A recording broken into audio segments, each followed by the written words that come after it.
Hello and welcome to this episode of the Unnoticed Entrepreneur. Today, we're going to talk about money and emotions and how your emotional attitude towards money can infect and affect your business and how you get noticed. And for that, we're going all the way to LA to talk to Bob Wheeler, who has over 1,000 clients for his business. He's going to share some wisdom with us. Bob, welcome to the show. Thanks so much for having me. Excited to be here. Well, I'm really excited because we've never talked on this show about the emotional aspect of money and how it impacts an entrepreneur, gets noticed. Now, it sounds a slightly complicated topic, but as we were talking before we started recording, money and emotions and communications at the heart of a successful business. So tell us, you've written books about the subject. How does the emotional attitude towards money affect an entrepreneur? Well, we're all emotional beings.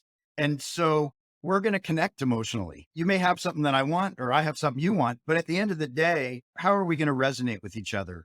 And so for me, whether I'm feeling confident, which to a lot of people feels sexy, or like, I want more of that, or, oh, let me help you. And oh, wow, they're not so confident. Maybe this isn't the path I want to go down. And so just even starting with how we see ourselves and how we value ourselves is going to have an impact on the business. So let's just talk about that, Bob. So you said, being confident is sexy, but most entrepreneurs, myself included, we're not mathematicians, we're not accountants, like you are. What can an entrepreneur do to increase their self-confidence around money and around pricing and negotiation? Take us through some of those dimensions if you can. Absolutely. So it's really important from my perspective to get clear about what I'm worth. What am I going to bill? It might be that I do a spreadsheet. I put in this much time and I use these kinds of equipment and I have all these things that I need to factor in, my rent, my overhead, and come down to what am I worth? Now, sometimes people will discount their worth or, oh, I've got to put in 2 hours to bill for an hour. Get really clear about what those values are for yourself. And when you know what you're worth, you can clearly, confidently express that, communicate that to your client. So you say, what are you worth? There's that old story, isn't there? That's, what am I worth to myself? But then there's also, what am I worth to the client? What problem am I solving? How do you help entrepreneurs, if you like, to reframe the conversation, not so it's just a cost up model, but that you're being seen by the client as solving a bigger problem and therefore, able to charge more for that? I think it's important to know what your competitors charge. I want to know what everybody else is out there charging, what they're offering in terms of service, so I can look and evaluate my experience, evaluate my education, or anything that might contribute to my value. I want to know what's out there. If other people are charging twice as much as me, what are they doing different? Am I bringing more value and just not educating the client as to what I'm bringing them? So you talk about competitor analysis, and we're talking as well about what clients want. Can you give us some practical examples of how a company should communicate pricing? In retail, of course, there's the price on the internet or whatever. But if you run a service business, what sort of tips can you give us from a communications perspective for entrepreneurs about how to present pricing? Should it come at the beginning in the quote process? Later? Should it be on a Absolutely. website? Give us some ideas there, can you, Bob? I think it's always important to clearly communicate what they should expect to be charged up front so that if they've got cold feet, if that feels too much money for them, you can stop the process before you've invested your time and energy. I used to do free consults and people would come in, they'd do an hour and they would ask all kinds of stuff that I should have been charging for. And then later on, I'd say, hey, we're time to do your taxes. You're like, oh, I went with somebody else, but thank you for all the free advice. So that was a place where I was spending a lot of time and not valuing the fact that I'm giving these people some good information. And so I was able to change that model and say, look, you want to meet with me? It's going to cost you, but if you stay on as a client, I'll apply that towards the retainer, towards the ultimate fee. That's a really, really good idea. And what about the sort of presentation as well of, let's think about quotes first, or anybody with sort of pre-consultation fees, you talked about embedding that fee into the overall project, but any guidance, Bob, that you see what works for making the customer feel, oh, this is the company I really want to work with? So I make it really clear, and I think it's important to communicate to clients. Here's what you can expect. Here's the timeline. I'll even tell clients, look, during tax time, I get a little busy. And if you feel, neglected, please call the staff. They will come in and take me to task. It's nothing personal. I just get caught up.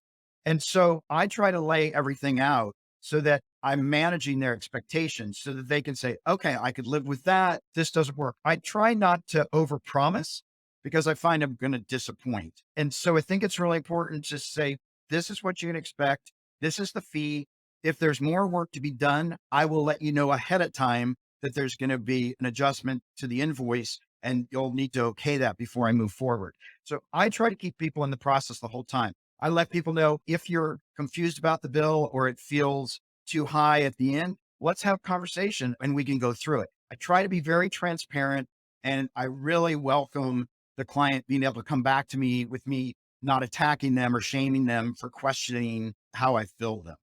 I think it's so Okay. So, important to be in yeah. So, communication. yeah. So, really, at the heart of it, that communication side, fantastic. And then you've also written a book about emotions and money. Do you want to just Yeah. maybe talk with us about how an entrepreneur can become more sexy through becoming more confident?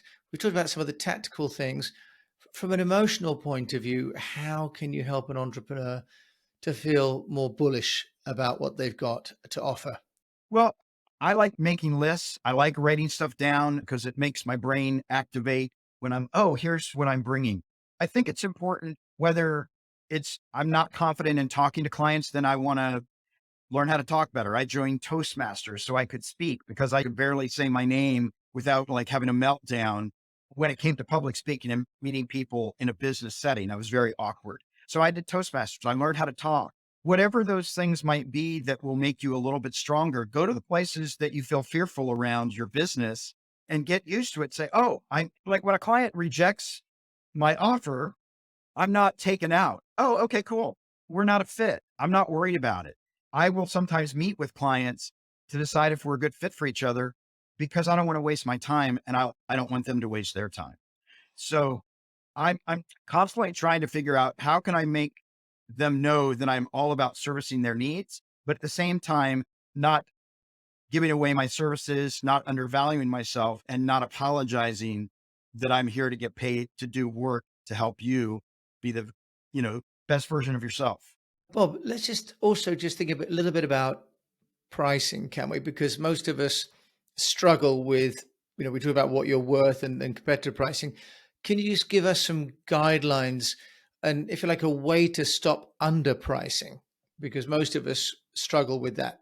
So one of the things that I do with a lot of my clients is right now, if you're billing $150 or if you're billing $200, multiply that by 1.25. I figure most of us are discounting ourselves 25%, maybe more. And a lot of clients are uncomfortable with that. So maybe even if they do 1.15, if they mark it up 15%, they're still starting to make some movement towards, yes, this is what I'm worth. What's interesting is probably 95% of the time, I've encouraged them to change their billing by doing the 1.25%. Nobody says a word. Everybody's like, oh, that's cool. I even had a client of mine said to me one time, you're not billing me enough. I feel guilty because I know what the going rate is when I was first starting. He's like, please bill me more. I mean, don't break the bank, but you're not billing me enough. That's really interesting how we psychologically undervalue quite often because we're so embedded and invested in that, at the beginning. But what's your view on how early you should be giving a customer like a price sheet, for example, or a price guide? Some people leave the pricing to the end of the conversation. Some people feel it should be at the beginning. Any guidance, your experience on that? For me, when I'm talking with clients, do it in the middle. I want to connect with them first. I want to let them know I'm interested in connecting with you, human to human. And here's what I can provide. But pretty much right after that, I want to remind them that there's a fee involved and this is what it's going to cost you. I don't want to leave that to another conversation. I don't want to leave it to the end because I want to make sure that they have time to process, integrate that information that I've just given them so that if it's going to be a go, great, we're on the same page. If there's some hesitation, we can talk it out.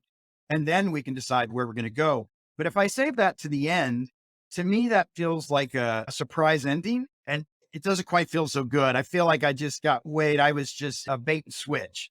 I Right. want to know early on what I'm getting into so that I can either say, whoa, whoa, that's way beyond my price point, or yeah, this is totally in line with what I was expecting. Okay, yeah, that's really good because there's some sort of one school of thought says name price first to frame the conversation. Others leave it till the end when they've already kind of invested all the time, and you're kind of a midpoint, which is a really nice way of doing that. I like that. Now, you yourself have also done some quite interesting things around shifting payment terms and how that can position your company differently. In your case, as a Yeah. CPA, but not necessarily just as a service firm to use the timing of payments as part of your proposition. Can you just tell us about that, Bob? Because I think it's a really interesting point we were Yeah. talking about before we got the mic to record. Yeah, absolutely. So one of the things that I learned early on, especially in a tax practice, a lot of tax preparers, CPAs, are cash poor at the beginning of the year because they're not going to get paid till April, May, June for a bulk of their money. And so I was struggling with that as well. And I was at the seminar and this guy said, "Oh, I bill everybody up front," which was a little bit unsettling for me. But I thought this is something I like this idea. And so I sat down and I actually wrote an email to all of my clients. And I said, "Look, I can either be a banker or a tax strategist. I can either focus on helping you save dollars and give you the best bang for the buck, or I can run around trying to collect money, worrying about I can't pay my staff." And so what I suggested to everybody was I'm going to ask for half of the money up front. I'm going to ask for a retainer. And hey, by the way, you'll get to deduct that on last year's taxes. If you pay early, you get a benefit. But if you do this, I will be focused on you instead of focused on how am I going to pay the bills. I did not have a single person push back. People loved the idea. And what started to happen was by November, December of the year before I'd started tax season, I'd have $150,000 in the bank. So I'm already solid in my financing. The other thing that I would say is in any business, if a customer says, "Let me give you a deposit or let me put some money towards that," don't say no. Absolutely. Let the cash flow towards you. There's nothing wrong with saying, "Yeah, absolutely." So I know so many people, "No, no, no, no, let me do the work and then take the money." Now, okay, Bob. So, Be confident. yeah, okay. So there's a derivation for you. What would you say is a good strategy around discounts for prepayment and so on? Because you have some guidance for people about that, because you've mentioned about getting money up front, but what's the incentive for the customer other than you saying, I'll be committed to you? They would normally say, well, you should be committed to me Right. regardless, right? So Yeah. any guidance about pricing to make it more So when I favorable for the customer to pay early? Absolutely. So when I tell people that they do the deposit up front, we give them a 10% discount on the back end. And we also tell people if you get us the information 2 weeks before the deadline, there's going to be a $500 rush fee. And we start letting people know a month ahead of time. Reminder, if you don't get stuff to us in 2 weeks, you're going to get hit with a rush fee. We're going to add on a lot of extra money if you don't get your stuff in. So we try to communicate the whole time. Pay us early, we'll give you a discount. Pay it late or get us stuff late, you're going to pay a premium because we will add on a late charge or a rush fee for people because I don't want your drama to become my drama. Right. So just because you're having a crisis doesn't mean I have to have my whole office in a crisis. And so we let people know if you wait and you don't deliver on your end, you're going to get charged for that because it has to be a win-win for everybody. Bob, I'm interested in obviously that as a strategy, but from a communications perspective, when you say I let my clients know, can you just give us a little bit more detail? When do you let them know? Is that in like the advance at the very beginning in the quote stage? Is it in an invoice? Is it So an yeah, informal email? Just give us some guidance there of how you implement that, because that could go very wrong as well, couldn't it? for sure. So when people come on board initially as a client, I let them know we're going to send out an engagement letter. It will include the pricing and you'll get that in November and we'll ask you to pay a retainer. If you don't pay the retainer, you won't get the discount and you may not get a face-to-face appointment with me before April and you may have to go on extension, right? So there are benefits to making sure you get that retainer in. You've saved your spot. You're guaranteed that we've made space for you. And so I do that up front. Then during the tax season, we'll send out an email. Hey, you've got 6 weeks left. We haven't heard from you. You've given us a retainer. We need to see the information. What's going on? We communicate a lot with the clients because we want to make sure, hey, did something happen? We were communicating, then all of a sudden, no more documentation. Oh, you need to go on extension? We'll go on extension.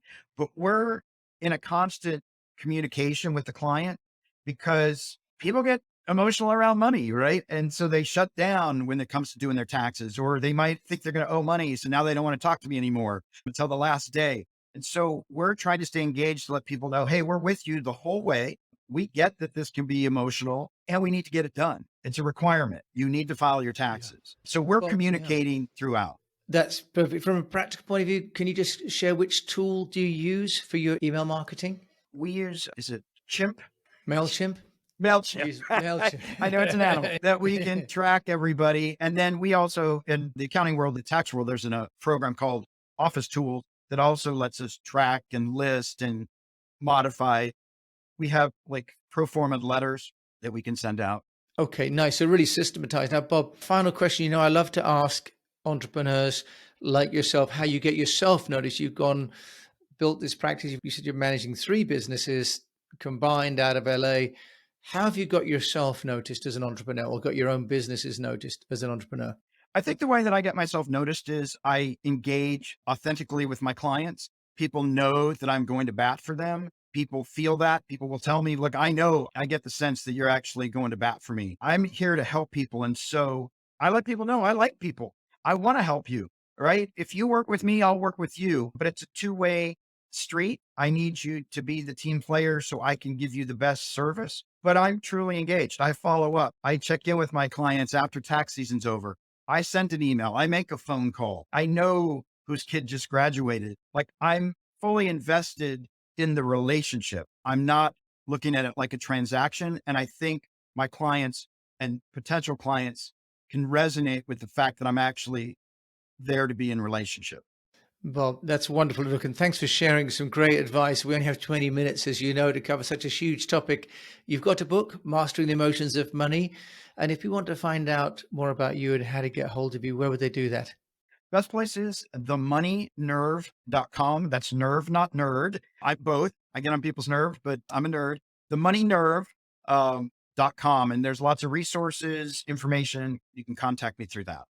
Bob Wheeler joining me from LA to talk about money. And the reason I want to share it on a podcast around getting noticed is because often as entrepreneurs, we do all the great brand building, we do all the great product building and the service building and development, and then we kind of crumble when it comes to the pricing Yeah, and where we put the pricing and how we position and ultimately how we negotiate. So Bob, thank you for telling us, you know, being confident is sexy, and we could do that by preparation and through communication. Thank you so much. absolutely. Thank you so much.